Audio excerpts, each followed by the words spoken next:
Danny H Retro Gaming Nut here.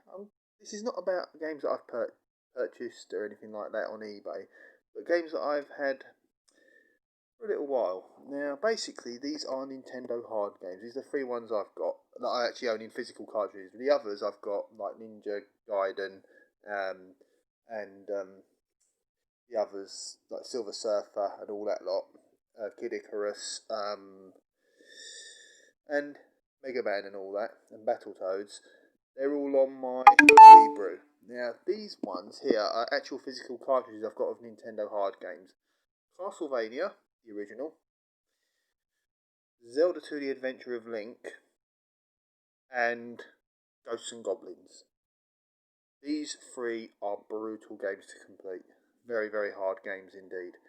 Now, Castlevania is basically, you have to, it's basically the hardest part of Castlevania is trying to stop falling into a pit when you get knocked off by a bat or a Medusa head. Now, them things are pains in the butt. I can get to level 2, and then you get on Castlevania, and then you get a load of all these Medusa heads flying around, and they knock you into the pit, which is an absolute nightmare. That is the hard part. Zelda 2 The Adventure of Link is a bit different. Zelda 2 basically is where you get a lot of really tough enemies to beat. I think Death Mountain is where it happens. I've got past level 1. I've got to the end of level 1 on that one, but I might try it at some point and see how far I can actually get. But the real difficult one is that baby. Ghosts and Goblins. I tried really hard and couldn't get past the first level. It is an absolute pain of a game to beat.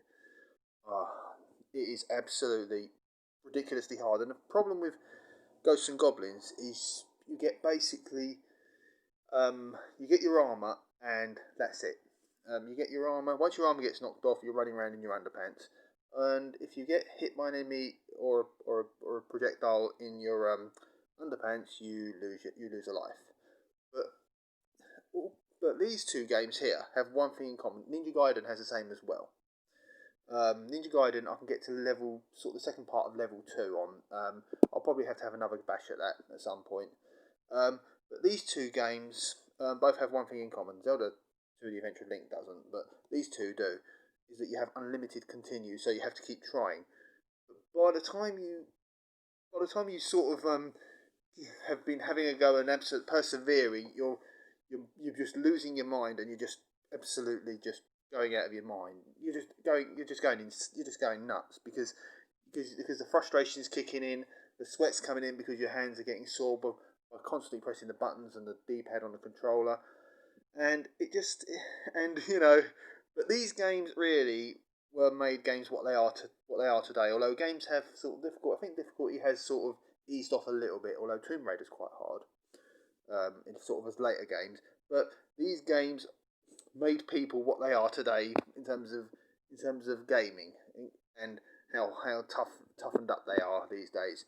Because basically, as soon as you're aware that games were a lot more difficult, you sort of prepared yourself more for them, which kind of, I suppose, made games easier in a way. But sometimes, the developers always found a way of catching people unprepared. Anyway, that's a little bit from me. My health is starting to feel a little bit better, so hopefully soon I'll be back to normal. Anyway, I just thought I'd give you a quick video just on a few little games that I've got, and let you know, tell you all about them. Anyway, thank you very much. This is Danny H, Retro Gaming Nut. Bye bye, and take care.